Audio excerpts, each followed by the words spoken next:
Okay, so my paper is about self-deception and how people can adopt false beliefs when their motivation is to get a favorable self-view.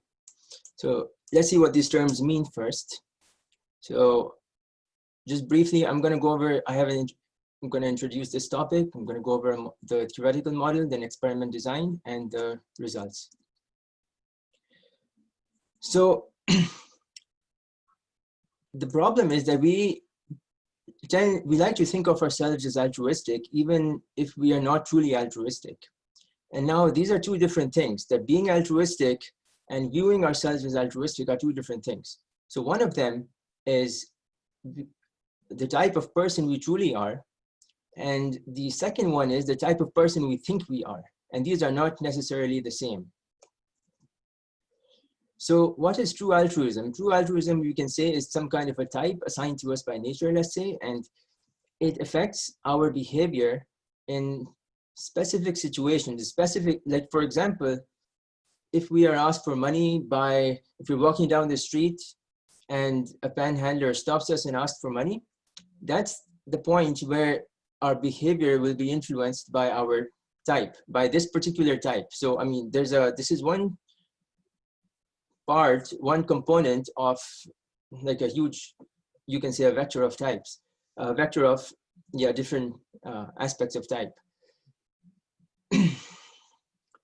So, and it does not influence our behavior in other aspects. So for example, in many other decisions, the daily decisions of a person who is altruistic and who's a selfish person are both likely to be the same. They're not, so altruism does not influence all decisions, it influences only certain types of decisions. So that's what true altruism does. But our belief about altruism, what we think how altruistic we are, that affects our utility. Because there's this is assuming, and this assumption is based on the literature, that we get more utility from thinking of ourselves as more altruistic. And so how do we form this belief? How do we form a belief about how altruistic we are? So this is determined by usually our actions based on how we have behaved in the past, what we remember, and so on. So now then the question arises that what if someone is not truly altruistic, but wants to obtain the self-view of an altruistic person? Is that possible? So, and the answer is yes, it is possible. And there are various ways in which this can be done. The first one is that you can avoid just going into a situation where you might be asked, where your true altruism will be put to the test. So in the example of the panhandler, you can literally just sidestep the panhandler, and that would be your way of avoiding the situation. Another way is you manipulate your memory. Basically, in this, that you tend to overweigh your actions that are altruistic and you underweigh the actions that are selfish. So basically, you just remember the things that portray you as a good person. And then there's a third way that I introduce in this paper, is that you can manipulate your beliefs about something specific to that situation. In this context, I'm going to talk about our optimism.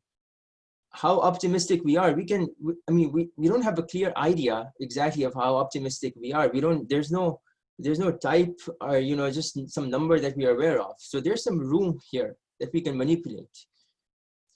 So so this is the mechanism that I will show in this paper of maintaining the self-view of an altruistic person. So let's go to the theoretical model. So here's an overview of the theoretical model. That I'll start with a simple problem, a simple donation problem in a very simple environment. And I will gradually make changes, make some small modifications to that environment to finally arrive at an ambiguity environment, which is more complex. And the only reason I don't start with an ambiguity environment because it would be too specific. and it would not be generalizable. But then but through showing that this is derived through a more generalizable model, I can show that this is just a specific case of a generalizable model, and the same model can be applied in various other situations. So in the ambiguity environment, the problem is that there's a person who has a binary decision whether to donate money or not to donate money. And the outcome depends on an unknown probability. And now the probability is unknown, but this person has a belief about this probability. And this is where the manipulation comes in. You can manipulate your belief to some extent. And then I'll show that in this model, only selfish people will have an incentive to manipulate their beliefs about this probability. Altruistic subjects won't have an incentive to manipulate their beliefs.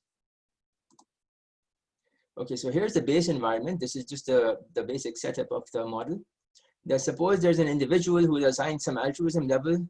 Let's just say altruism is between 0 and 1, where 0 means you're really selfish and 1 means you're really altruistic. And there's some endowment, let's say $2. And this person needs to decide how much of their endowment to donate to some charity. And this person's utility function has two components: the money that she keeps for herself and the money that she donates. So if there's an altruism utility and a consumption utility. And the altruism utility consists of two parts. So I mean, this could be pure altruistic, but it could also be self-image or warm glow reasons. All the type of utility you can get from donating, this is part of this function, that UA. So this is pure and impure altruism in this function.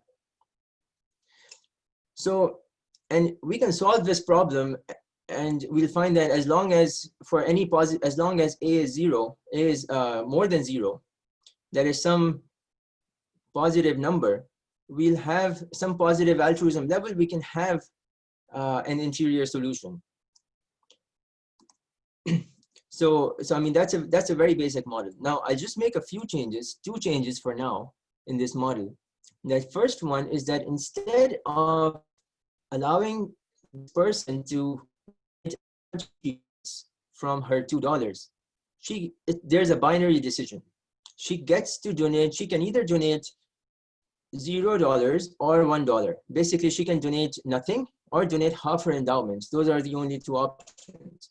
The purpose of this is to try to separate this into a clearly selfish and clearly altruistic action. So there's one action that is more altruistic than that is obviously more altruistic than the other. Okay, and in this environment, there's one more change, that the charity does not get, if the person donates $1, the charity does not get $1. The charity gets a lottery. A charity gets specifically 2.4 times the amount sent, which is basically $2.40, with some probability P. And over here, the person knows what is P. So for example, if P is 50%, then that means that then you can calculate the expected value would be 1.2 or $1.20.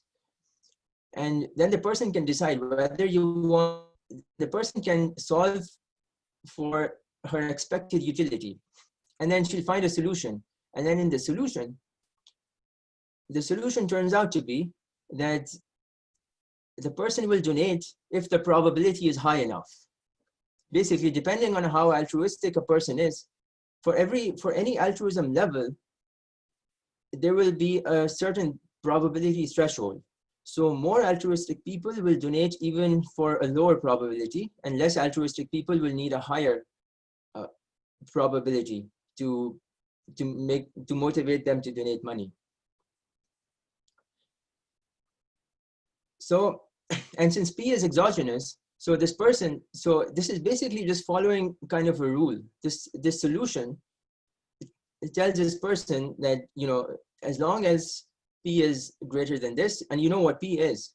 So it's so it's still a simple problem. Now we're going to add one more feature to this. The only difference we make now is that P is unknown.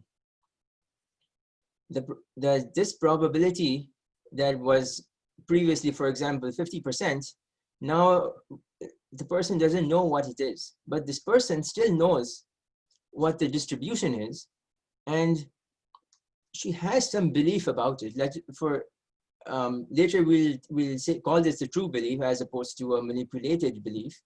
So this person has some true belief and some manipulated belief about this probability.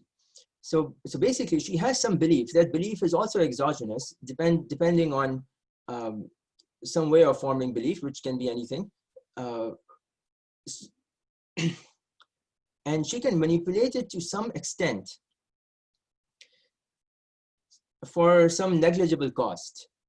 So over here, in some other models, there's of manipulating beliefs or manipulating something, there's a cost. The more you manipulate, the more costly it is.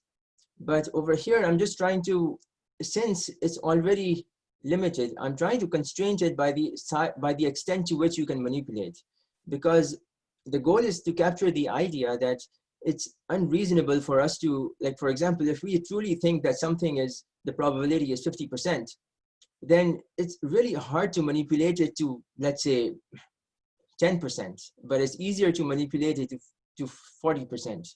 So I create a bound that there is this limit around the true probability, true belief, to which you can manipulate it. And then now the expected utility function is still all the same. The only difference is that instead of the only difference is that instead of P, we have P tilde. And so now the person has two actions. The person can choose whether to manipulate her belief or not manipulate her belief, and whether to donate money or not to donate money.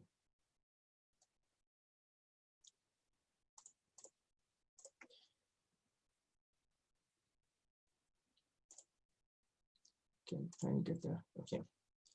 So, and it turns out in this model with these four choices, so I mean the more working is there in the paper how I arrive at the solution, but this is the solution, that a person, the first solution is that a person will donate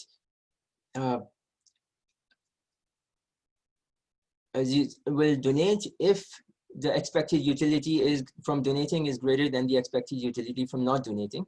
And a person will manipulate her belief if the expected utility is greater than not manipulating her belief.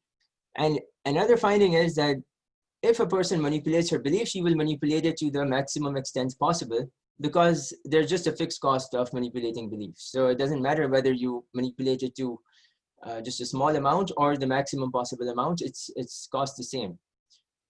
But so the reason I choose this fixed cost is that I create the real constraint lies in the fact that you cannot manipulate it to as much as you want. The real constraint lies in the fact that you can only manipulate it to this extent.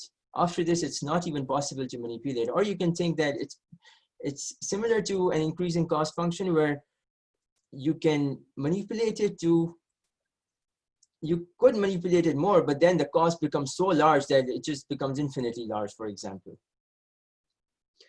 after this point. Okay, so then letting S be the self-view of someone who donates whenever P is above a certain threshold.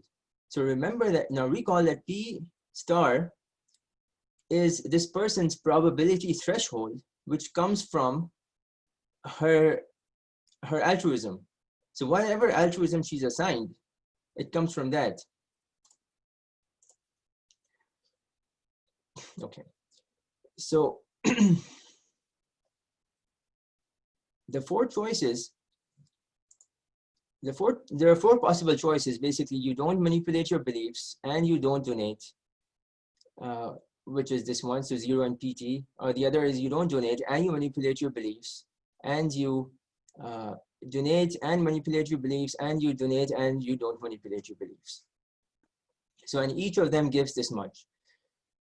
So depending on the self view, so this is basically all in terms of the expected utility. And if we know the amount of self-image that a person gets from donating, from thinking of themselves as an altruistic person, then we can easily solve this problem. We just simply have to choose which one of these is going to take the highest value. Okay, let's move on to the experiment design. In the experiment, there's two main tasks. There's a donation task and a raffle task. In the donation task, subjects are first asked to choose a charity from a list of 11 charities, and then then they're asked whether they want to donate half of their endowment. If they donate half of their endowment, the charity will get 2 times, 4 times this amount with probability P. And then within this task, immediately afterwards, they're also asked, what do you think the value of P is while you're making this decision? They just want to, I just want them to think about what the value of P is. And after that, there's a raffle task. And in the raffle, they just get some additional earnings which happen to be the same as the same earnings that the charity got, the 2.4 times with probability P, and it's the same P. So the purpose of both of these tasks is the donation tasks, when they're asked to make a guess about P,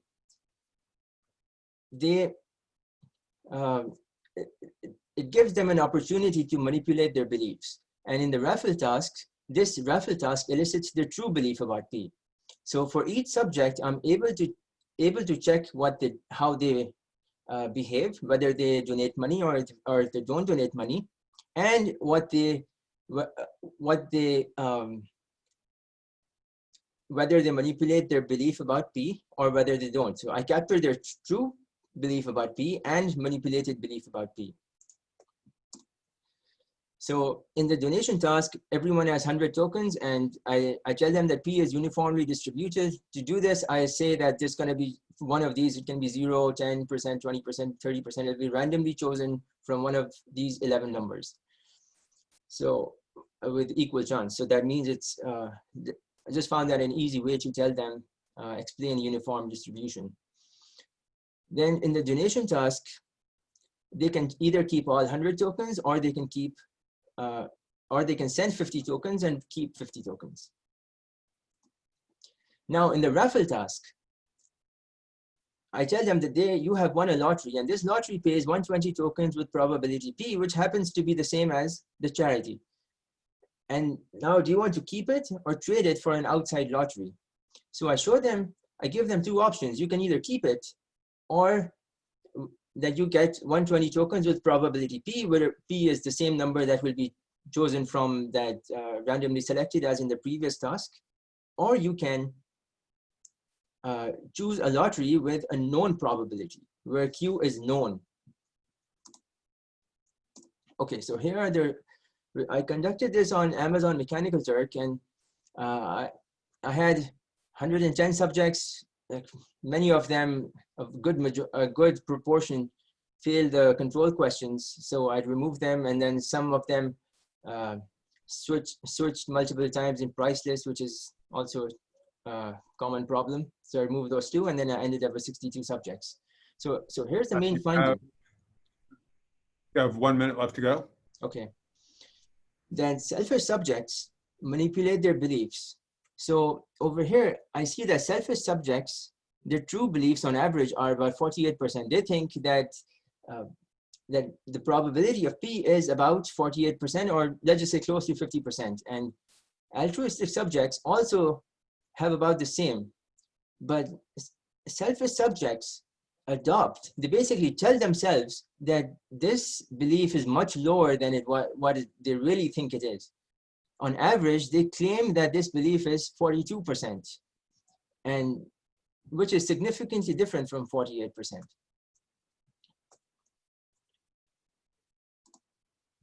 So, and I also do a regression to get the size of manipulation with the dependent variable is the extent to which the amount of manipulation you do with the beliefs. And I find that selfish subjects understate this probability by about 13 percentage points more than how much altruistic subjects understated. And the second and final result is that I find there's systematic manipulation. This and systematic manipulation, it's really hard to come up with any other reason for this kind of manipulation except that selfish subjects want to justify their selfish behavior. And so as you can see that subjects who are selfish, the ones who manipulate their beliefs are always manipulated in the pessimistic direction. And the subjects who are altruistic, those who manipulate their beliefs, manipulated in both directions about equally. All right, so this brings me an end to my presentation. Thank you all for listening. I'll listen to the discussion.